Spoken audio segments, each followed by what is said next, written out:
Assalamualaikum warahmatullahi wabarakatuh.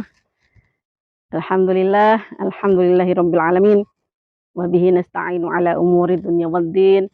Wassalatu wassalamu ala asrofil anbiya'i wal mursalin. Sayyidina wa maulana Muhammadin wa ala alihi wa sahbihi ajma'in. Amma ba'. Alhamdulillah, puji syukur kepada Allah senantiasa kita ucapkan, kita haturkan, kita panjatkan untuk Allah Subhanahu wa taala yang telah memberikan kita banyak kenikmatan sehingga pada bulan Ramadan yang sudah memasuki pertengahan ini kita masih diberikan nikmat sehat, diberikan banyak kenikmatan-kenikmatan yang lain sehingga bisa memenuhi bulan Ramadan dengan penuh kegiatan spiritual, penuh kegiatan yang berefek positif dengan niat yang teguh dan tetap lanjut tanpa kenal kata menyerah. Salawat serta salam kita haturkan, kita kirimkan kepada Rasulullah Muhammad Sallallahu Alaihi Wasallam yang telah membawa kita dari zaman yang penuh kegelapan, zaman tanpa tuntunan, zaman tanpa ada arahan, menjadi zaman yang penuh dengan kegemilangan, di mana Allah memberikan status sebagai agama yang rahmatan lil alamin kepada ad-dinul Islam yang kita anut. Kawan, sahabat yang masih berada di rumah, yang sedang beraktivitas, yang sedang melakukan kesibukan, yang sedang santai. Kiranya pada momen Ramadan kali ini kita harus kembali merecharge energi kita, kembali mengisi jiwa kita, kembali mengisi apa yang dirasa hilang dalam diri kita dengan semakin banyak melakukan kegiatan keagamaan, semakin banyak melakukan aktivitas-aktivitas yang mengarah kepada ranah spiritualis.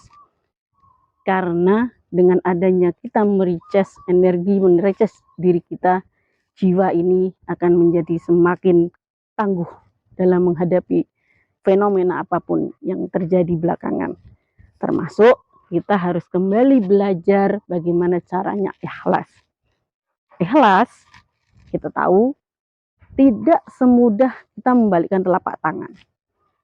Karena ikhlas adalah tingkatan tertinggi dari spiritualisme kita di mata Allah yang mana sudah tidak mengenal lagi kata keluh, manja, putus asa, bahkan tidak lagi mempertanyakan adil tidaknya takdir yang diberikan Allah terkait dengan musibah-musibah, terkait dengan banyaknya fakta-fakta yang tidak mengenakan yang menimpa diri kita secara pribadi. Ikhlas bagi manusia biasa seperti kita akan terasa berat dan susah jika kemudian patokannya adalah kita disuruh bisa meneladani para rasul-rasul ulul azmi yang tingkatan ikhlasnya lebih dari manusia biasa. Tetapi dengan adanya kisah-kisah dari rasul-rasul ulul azmi itulah kita jadi penuh perjuangan, kita jadi mau kembali belajar bahwa melihat sisi lain, sisi pandangan yang berbeda terhadap musibah yang menimpa kita, itu akan terlihat lebih clear dan lebih jelas. Bayangkan, para Rasul Ulul Azmi saja deritanya lebih-lebih dari kita dan mereka bisa ikhlas. Nah, kenapa kita yang deritanya tidak ada satu ujung kuku para Rasul yang Ulul Azmi kok bisa cepat putus asa? Nah, itu adalah sisi kita melihat dengan cara pola pandang yang berbeda. Dengan artian para rasul-rasul ulul azmi yang penuh penderitaan itu kita berikan salah satu bacaan-bacaan yang berbeda dalam memandang kisah mereka. Sehingga kita tidak akan merasa kecil, tidak akan merasa tidak bisa mencapai keikhlasan tersebut meskipun tentu jalannya itu sangat berat. Belajar dari segala musibah yang menimpa kita, belajar dari segala musibah yang menimpa orang lain yang bisa dihadapi dengan santai, belajar dengan cara melihat bahwa penderitaan kita mungkin masih berada di ranah batas bawah, sedangkan yang atas masih banyak lagi. Itulah kenapa Allah selalu menekankan dalam firman-firman-Nya bahwa beliau, yaitu Allah, berada pada sisi orang-orang yang sobirin, yaitu orang-orang yang sabar. Sabar di sini berarti sudah memiliki batas-batas kesabaran yang tidak terbatas. sangat-sangat luas. Batasnya lebih dari samudra yang ada di dunia ini. Kesabaran itulah yang kemudian memupuk rasa ikhlas kita terhadap apa yang Allah takdirkan pada kita. Mungkin kita tidak pernah merasakan kehilangan orang yang kita sayangi, belum. Mungkin kita belum pernah kehilangan benda-benda yang kita sukai, barang-barang yang kita upayakan dengan sekuat tenaga lalu hancur seketika luluh lantak. Mungkin kita belum merasakan menjadi korban musibah yang sampai menelan ratusan ribu nyawa hilang dalam seketika. Kita tidak pernah tahu bagaimana rasanya berada dalam posisi orang lain jika kita tidak pernah mau membaca situasi. Jadi penting bagi kita kiranya untuk memupuk rasa ikhlas ini dengan mau meneladani, mau menyadari bahwa diri kita sebetulnya sudah diberikan Allah kenikmatan yang jauh lebih besar dibanding yang lain.